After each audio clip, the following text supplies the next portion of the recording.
A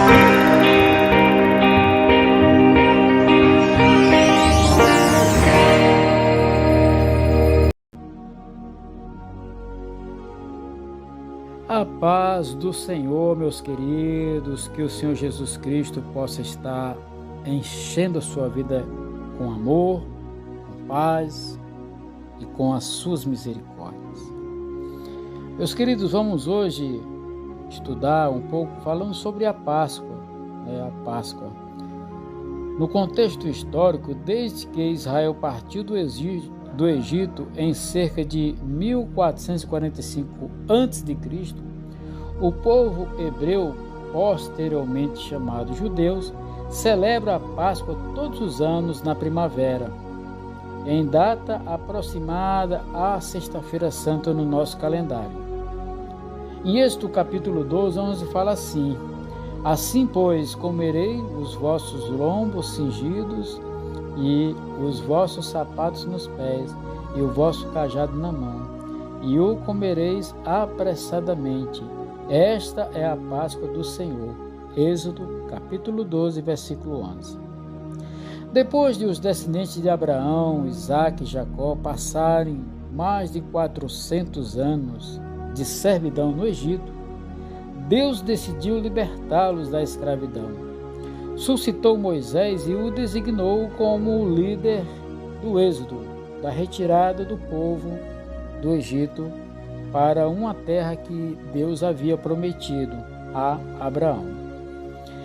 Em obediência ao chamado de Deus, Moisés compareceu perante Faraó e lhe transmitiu a ordem divina: deixa ir o meu povo.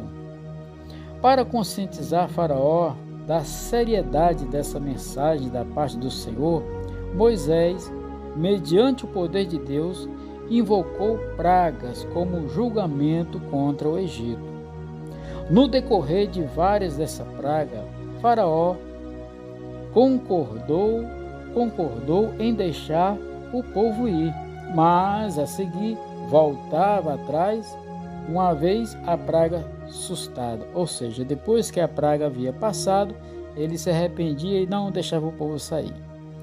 Soou a hora da 10ª derradeira praga, aquela que deixaria os egípcios nenhuma outra alternativa senão a de lançar fora os israelitas. Deus mandou um anjo destruidor através da terra do Egito para eliminar todo primogênito, desde os homens até mesmo os animais. Você pode conferir no capítulo 12, do versículo 12 de Êxodo. Visto que os israelitas também habitavam no Egito, como poderiam escapar do anjo destruidor? O Senhor emitiu uma ordem específica ao seu povo. A obediência a esta ordem teria a proteção divina a cada família dos hebreus, com os seus respectivos primogênitos. Cada família tinha que tomar um cordeiro macho de 1 ano de idade, sem defeito, e sacrificá-lo ao entardecer do dia 14 do mês de Abide. Famílias menores poderiam repartir um único cordeiro entre si. Podemos conferir lá em capítulo 12, verso 4. Parte do sangue do cordeiro sacrificado, os israelitas deviam aspergir nas 2 ombreiras e na verga da porta de cada casa. Quando o destruidor passasse por aquela terra, ele passaria por cima daquelas casas que tivessem o sangue aspergido sobre elas. Daí o termo Páscoa, que no hebreu Pash, que significa pular além da marca, passar por cima ou poupar. Assim, pelo sangue do cordeiro morto, os israelitas foram protegidos da condenação à morte, executada contra todos os primogênitos egípcios. Deus ordenou o sinal do sangue não porque ele não tivesse outra forma de distinguir os israelitas do Egito, mas porque queria ensinar o seu povo a importância da obediência e da redenção pelo sangue, preparando para o advento do Cordeiro de Deus, que séculos mais tarde tiraria o pecado do mundo, como lemos lá em João, capítulo 1, 29. Ele é o Cordeiro de Deus que tira o pecado do mundo. Aleluia. Naquela noite específica, os israelitas deviam estar vestidos e preparados para viajar. A ordem recebida era para assar o cordeiro e não fervê-lo, e preparar ervas amargas e pães sem fermento ao anoitecer. Portanto, estariam prontos para a refeição ordenada e para partir apressadamente, momento em que os egípcios iam se aproximar e rogar que deixassem o país. Tudo aconteceu conforme o Senhor dissera. Você pode conferir nos versículos 29 a 36 do capítulo 12. A Páscoa na história israelita. A partir daquele momento da história, o povo de Deus ia celebrar a Páscoa toda a primavera, obedecendo às instruções divinas de que aquela celebração seria estatuto perpétuo. Era, porém, um sacrifício comemorativo, exceto o sacrifício inicial no Egito, que foi o sacrifício eficaz.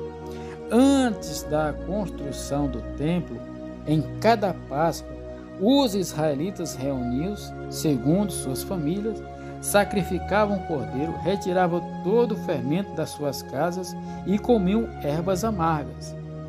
Mais importante, recomendavam a história de como seus ancestrais experimentaram o êxito milagroso na terra do Egito e a sua libertação da escravidão do faraó.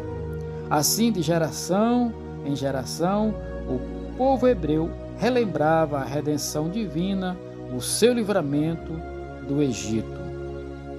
E era dever dos pais usar a Páscoa para ensinarem aos filhos a verdade sobre a redenção da escravidão e do pecado, que Deus efetuara em favor e que através disso fez deles um povo especial, sob seus cuidados e senhorio.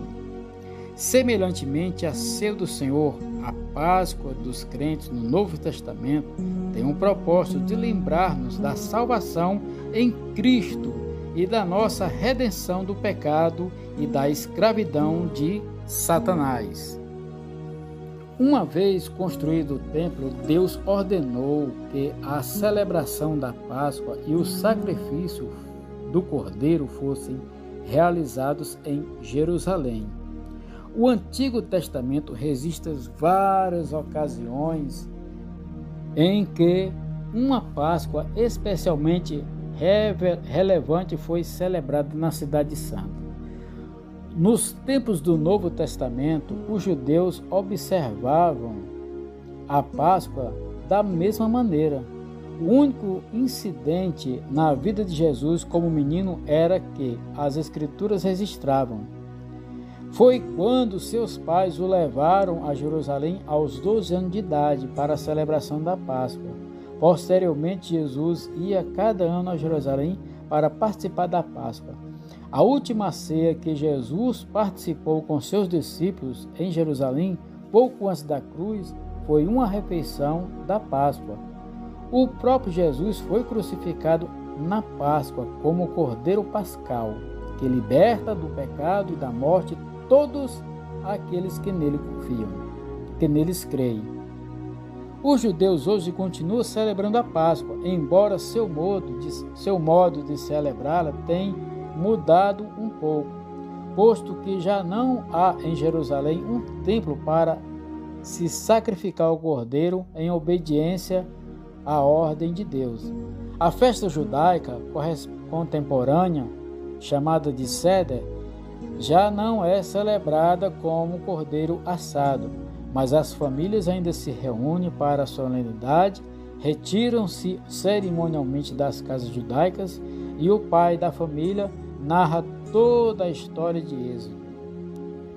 Para os cristãos, a Páscoa contém rico simbolismo profético a falar de Jesus Cristo. O Novo Testamento ensina explicitamente que as festas judaicas são sombras das coisas futuras, a redenção pelo sangue de Jesus Cristo.